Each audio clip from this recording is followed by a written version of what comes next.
Naaalala niyo pa ba ang pelikula ni The King, F.E.J. na ang halaman noong 1972? Tanging ang mga masugid na tagahanga ni The King ang hindi makakalimot. Sa pelikulang ito, lalong-lalo na ang mga eksena na kinuhaan sa makasaysayang lugar sa Bigan at hangkaratig bayan nito.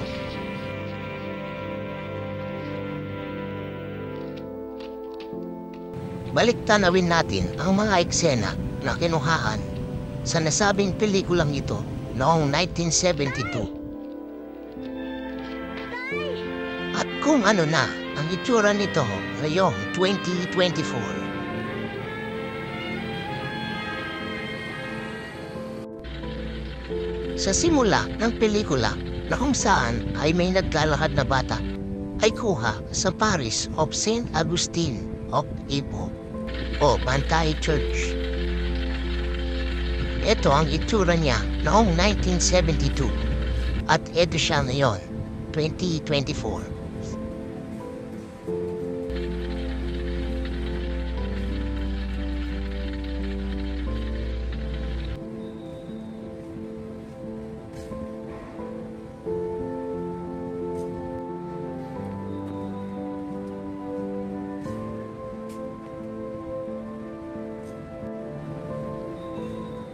Kasalukuyang nire-renovate ang nasabing simbahan nito ngayon.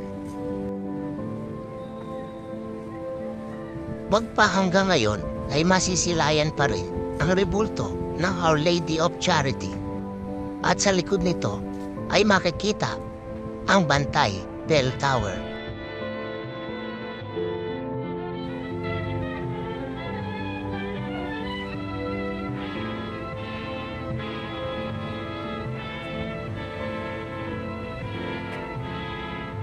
Mamamalagi na lamang na nakalutikik at walang tibo. Darating ang panahon na tayo ay hindi na makababangon sa kahirapan. Napakaganda ng nasabing bell tower na ito. Ngunit hindi na ito maaaring pasupin ng mga turista sapagkat delikado at maaari itong bumagsak. Dahil nasira ito ng mga nagdaang lindol at bagyo. Ginagastos natin dyan. Hanggang ngayon hindi pa siya nakatatapos ng pag-aaral. Ang eksenang ito ay kuha sa harapan ng Vigan Cathedral.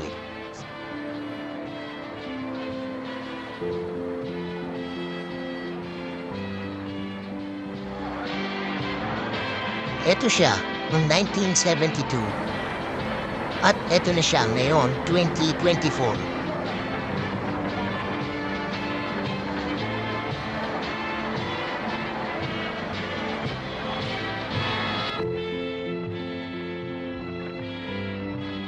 Isang eksena sa loob ng Kalye Crisologo.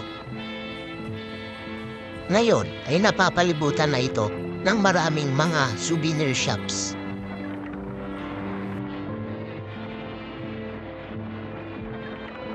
Nananatili pa rin nakatayo ang ilan sa mga gusaling naririto. At napapanatili pa rin nila ang itsura nito mula noon.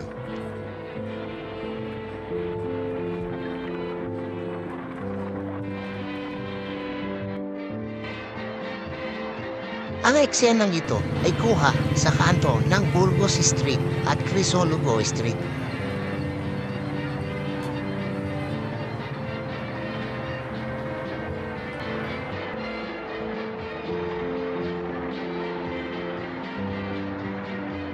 Kalye Crisologo.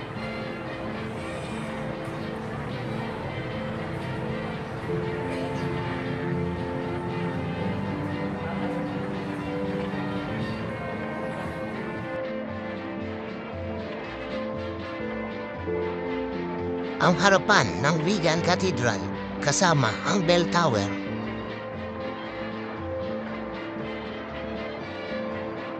Eksena sa loob ng Plaza Burgos kung saan makikita pa rin sa likod ni The King ang rebulto.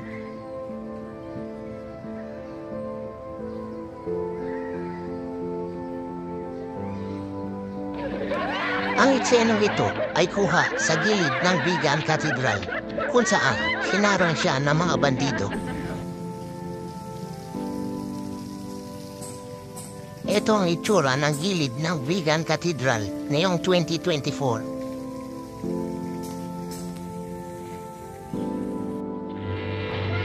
Ang eksenang ito ay sa loob pa rin ng Burgos Plaza sa harapan ng stage. Ang gusali na nasa likod ni The King ay natatakpan na ngayon ng puno.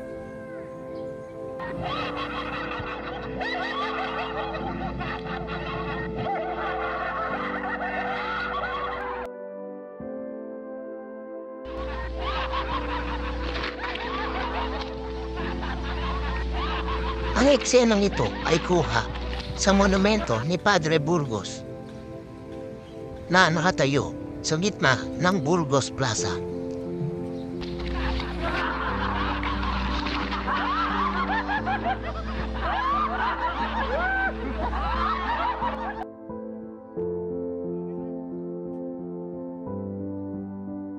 Dito sa monumentong ito, inilabas ni The King Epigay ang kanyang gintong baril.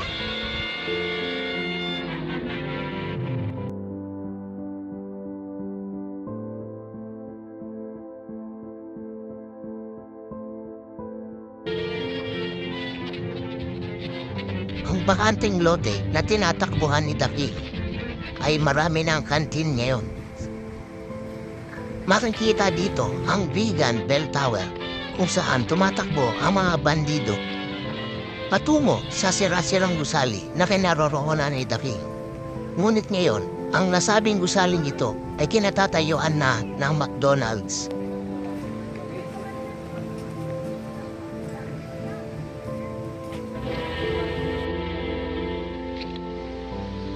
At ang eksenang ito na kung saan nagre-reload ng bala si The King ay kuha pa rin sa kalye Crisologo Street sa harapan ng Vigan Heritage Mansion.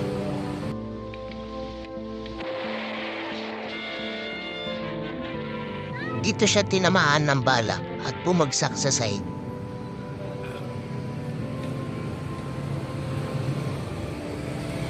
Dito niya pinahagis ang kanyang baril sa anak niyang si Kiko.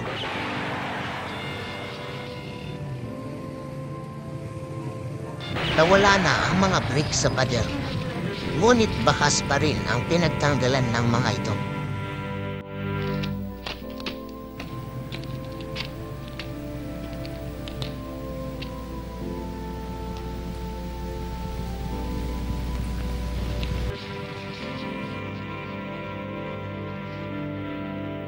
Ang mga panghuling eksena sa loob ng kalye Crisologo